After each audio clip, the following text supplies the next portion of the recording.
आने वाला जो मैच है उसमें पाकिस्तान कैसे खेल सकता है, कौन कौन सी चेंजेस कर सकता है, कैसे अपनी बची कुची इज्जत को बचा सकता है। और अच्छा, यंग गन्स की आपने बात की तो मैं आपको बताता चलूँ कि हारिस, हसन और इरफान की अगर बैटिंग को देखें तो उनसे अच्छी बैटिंग लाइनअप हमारी ब्लाइंड क्रिकेट टीम की है, क्योंकि एटलीस्ट वो बॉल को जज तो करते हैं। यहाँ पे तो जजमेंट की बहुत ज़्यादा कमी नजर आई। जैसे कि हमने फील्डिंग का मैयार देखे हम, तो फील्डिंग के मैयार के बारे में, क्योंकि आप खुद फिशरमैन हैं, आप खुद फिशिंग वगैरह करते हैं, तो जो फिशरमैन होते हैं वो नल्ले फिशरमैन भी इनसे बेहतर मछलियाँ पकड़ लेते हैं, इनसे बॉल नहीं पकड़ी जा रही। फिर चिल्ला रहा होता है कि भाई सही जगह के ऊपर तो थ्रो करो, तो वो भी मसले जो है इनके साथ हैं। तो ओवरऑल जो है वो फील्डिंग के अंदर भी जो है ना, इस डिपार्टमेंट में भी जो है ना कोई इंप्रूवमेंट नजर नहीं आ रही है। अच्छा, जैसे हम फील्डिंग कर रहे होते तो हमारे हाथों में जो है वो तेल लगा हुआ होता है, लेकिन जब न्यूजीलैंड वाले फील्डिंग कर रहे होते तो उन्होंने प्रॉपर फील्डिंग मतलब प्रैक्टिस लग रही होती है कि उन्होंने पीछे बैकएंड पे प्रैक्टिस की है। हम तो दोस्तों लगान मूवी आपने देखी होगी, अगर स्पिन बॉलिंग को हम देखें तो लगान मूवी का जो कचरा था ना, आपको याद होगा कचरा, वो हमसे ज़्यादा अच्छी फिरकी लगा देता था, लेकिन हम हमारे जो स्पिनर बॉलर थे वो नजर नहीं आ रहा, टर्न उनसे हो नहीं पा रहा। तो दोस्तों 4 मैचेस आपने देखे पाकिस्तान का मुकाबला न्यूजीलैंड, जो कि जिनमें 3 मैचेस में हम बहुत ही बुरी तरह से हारे। न्यूजीलैंड ने मामला को छिक्के रखा और पाकिस्तानी न्यू कॉम्बिनेशन की धज्जियाँ उड़ा दी। अगर इस पर बात करें तो बातें करना फजूल होंगी अब तो, क्योंकि मैच तो बदल चुके हैं। आज हम बात करेंगे पाकिस्तानी पीपल के रिएक्शंस के बारे में कि पाकिस्तान में कितना गम गुस्सा पाया जाता है। दूसरा क्रिटिक्स पे बात करेंगे, और तीसरा ये कि अब देखना है कि आगे आने वाला जो मैच है उसमें पाकिस्तान कैसे खेल सकता है, कौन कौन सी चेंजेस कर सकता है, कैसे अपनी बची कुची इज्जत को बचा सकता है, और फिर हम बात करेंगे अगली आने वाली सीरीज की। तो आइए दोस्तों वीडियो को शुरू करते हैं। तला भाई, जैसा कि हमने बात की कि पाकिस्तान के जो 4 मैचेस थे पुराने, अगर उनको थोड़ा बहुत रिकैप करें, थोड़ा बहुत देखें तो क्या क्या गलतियां थी, जो मोटी मोटी गलतियां थी जो पाकिस्तान ने की, जिसकी वजह से हम सीरीज से हाथ धो बैठे। मोटी मोटी गलतियाँ यही थी कि आप एक नई टीम के साथ तो गए, लेकिन आपकी प्लानिंग बिल्कुल भी नहीं थी किस तरह से जो है कंडीशन को जो है जज करना है। क्योंकि तनकीद यहीं पे हो रही थी, आप कंडीशंस को ही नहीं पकड़ पा रहे थे, आपको पता ही नहीं लग रहा था कि टॉस जीत के बॉलिंग करनी है, बैटिंग करनी है, क्या कम्बिनेशन खिलाना है, बेंच को जो है वो किस तरीके से यूज़ करना है, और फिर उसके साथ जो आपने स्ट्रेटेजी मेकिंग करी वो क्या स्ट्रेटेजी मेकिंग करी कि अगर आप कहीं फंस रहे थे तो उस फंसी हुई सिचुएशन के अंदर कैसे रिस्पॉन्ड करना था, टीम को, कैप्टन को कैसे फ्रंट से आगे लीड करना था, उसने ग्राउंड के अंदर क्या डिसीजन लेने थे। तो इन सब चीज़ों का जो है फेलियर नज़र आया। यंग गन्स आप लेके आए थे, लेकिन उनको जिस तरह से यूटिलाइज़ किया गया वो समझ नहीं आया कि किस तरह से यूटिलाइज़ किया, क्योंकि यंग गन्स के साथ जो है सीनियर एक्सपीरियंस कंटेंडर्स जो होते हैं उनको भी साथ मिलकर जो है परफॉर्म करना पड़ता है, तो उसका फुकदान नज़र आया। अच्छा, यंग गन्स की आपने बात की तो मैं आपको बताता चलूँ कि हारिस, हसन और इरफान की अगर बैटिंग को देखें तो उनसे अच्छी बैटिंग लाइनअप हमारी ब्लाइंड क्रिकेट टीम की है, क्योंकि एटलीस्ट वो बॉल को जज तो करते हैं। यहाँ पे तो जजमेंट की बहुत ज़्यादा कमी नजर आई। जैसे कि हमने कुछ वीडियोस देखी हसन नवाज की, बॉल कहीं थी, बल्ला कहीं और घुमा रहे थे वो, तो उनके बारे में क्या कहेंगे। हसन नवाज की जो सेंचुरी थी, सेंचुरी कैसे बना गया वो लड़का, सेंचुरी कैसे बना गया आप सबको मालूम है। वो ऐसा लगता है कि कोई एक फ्लूक था जो कि कर गया वो, और जो है आड़े टेढ़े तिरछे बल्ले ही चला रहा था वो। और दूसरी चीज़ ये थी कि ऑकलैंड के ग्राउंड के अंदर जो उन्होंने स्कोर किया वो एक ग्राउंड बहुत छोटा ग्राउंड था, 40 मीटर की बाउंड्रीज थी, 38 मीटर की बाउंड्रीज थी, जिसमें वो रैम्प शॉट खेल लेते, थोड़ा बहुत उन्होंने हुक कर लिए। तो बस ऐसे ही बन गया। अगर आप उनकी पूरी इनिंग खेल देखें कि उन्होंने किस तरह से बैटिंग की है, तो बॉडी को पोजीशन में रखते हुए जो है ना उन्होंने कोई भी जो है शॉट नहीं खेला।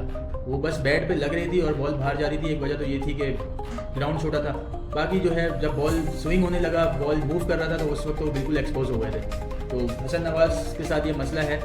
शायद आगे चांस दें तो एशियन कंडीशन पे शायद कुछ कर ले, लेकिन अगर इस लेवल के ऊपर बैट्समैन जो है वो बैटिंग कर रहा है तो उसको इतना खुद ख्याल होना चाहिए कि वो क्या कर रहा है। अच्छा, अगर फील्डिंग का मैयार देखें हम, तो फील्डिंग के मैयार के बारे में, क्योंकि आप खुद फिशरमैन हैं, आप खुद फिशिंग वगैरह करते हैं, तो जो फिशरमैन होते हैं वो नल्ले फिशरमैन भी इनसे बेहतर मछलियाँ पकड़ लेते हैं, इनसे बॉल नहीं पकड़ी जा रही। फील्डिंग हमारी बहुत ही पूरी रही, जैसे कि ज़्यादातर सीरीज में रहती है, ऑस्ट्रेलियन कंडीशंस में, न्यूजीलैंड की कंडीशन में पूरी रहती है फील्डिंग। फील्डिंग के बारे में क्या कहेंगे आप। फील्डिंग के बारे में तो कोच साहब बताएंगे ना क्या कहते हैं। उन्होंने कामरान गुलाम को इसीलिए ड्रॉप किया था टीम से कि उसकी फील्डिंग अच्छी नहीं है।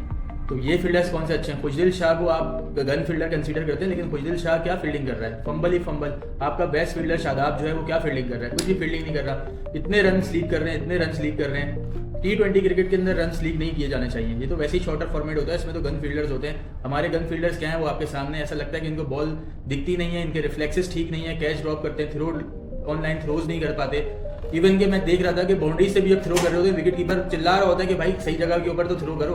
तो वो भी मसले जो है इनके साथ हैं।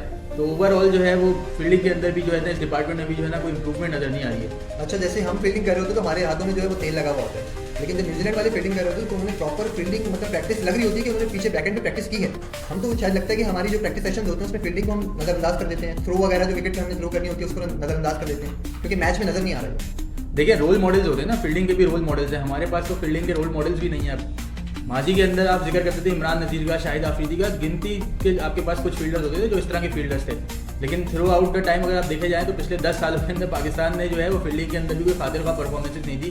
फ्लूक कैचेस पकड़ लेते हैं, लेकिन कंसिस्टेंट जो है फील्डर्स अच्छे नहीं है, ये बात आपको मानना पड़ेगी। और उसकी मेन वजह जो होती है वो हमारी फिटनेस ही होती है। फिटनेस ही अच्छी नहीं होगी तो फील्डिंग अच्छी कहाँ से होगी, बॉल को कहाँ से चेस करेंगे। अच्छा दोस्तों, लगान मूवी आपने देखी होगी, अगर स्पिन बॉलिंग को हम देखें तो लगान मूवी का जो कचरा था ना, आपको याद होगा कचरा, वो हमसे ज्यादा अच्छी फिरकी लगा देता था, लेकिन हम हमारे जो स्पिनर बॉलर थे वो नजर नहीं आ रहा, टर्न उनसे हो नहीं पा रहा, इतने वो रन खा रहे हैं, तो इसकी क्या वजह है? फिरकी को तो छोड़ो यार, फिरकी तो बाद में बात करेंगे। अगर किसी बॉलर का बॉल टर्न नहीं हो रहा होता ना, तो वो बैट्समैन को फंसा के तेज गेंद करता है या फिर जगह पे गेंद करता है। आप ऐसे बैट्समैन को, जिस बैट्समैन को बॉल फुटबॉल नजर आ रही है और उसको पीछे बॉल गिरा रहे हो और पूरा उसका बल्ले की रेंज के अंदर बॉलें दे रहे हो, ऐसा लग नहीं रहा था कि स्पिनर्स के पास दिमाग भी है या नहीं है। पीछे कोचेस क्या गाइड कर रहे थे समझ नहीं आया क्या किया इन्होंने।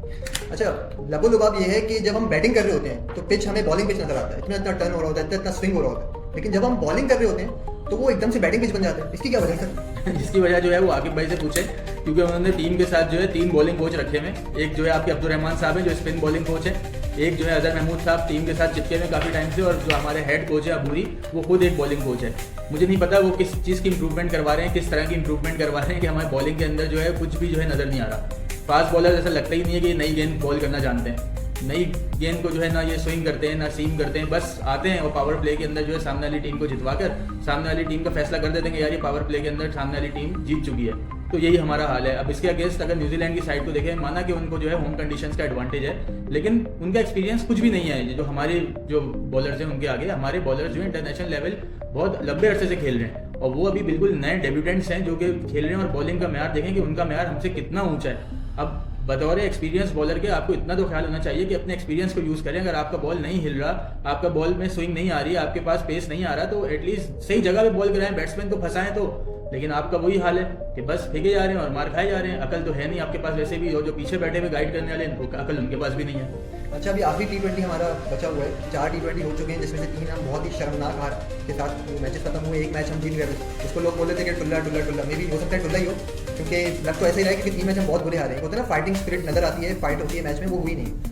तो 5वें मैच में आप क्या देख रहे हैं कि मतलब अगर हमें जीतना है तो क्या इसी कॉम्बिनेशन के साथ जाना चाहिए या थोड़ी बहुत चेंजेस करनी चाहिए? नहीं, बिल्कुल चेंजेस करनी चाहिए। आप एटलीस्ट जिन लड़कों को लेके गए उनको तो मौका देते हैं। अब आपने जब सबको चेक कर लिया, जो बचे हुए हैं उमैर बिन यूसुफ को खिला दें भाई, क्या कहे जा रहे हैं उस्मान को खिला दो, जिसका फॉर्मेट है वो सबसे ज़्यादा एक्सपीरियंस बंदा आपकी टीम के अंदर बैठा हुआ है बकौल इनके T20 क्रिकेट का, तो उसको क्यों नहीं खिला रहे? समझ से बाहर है।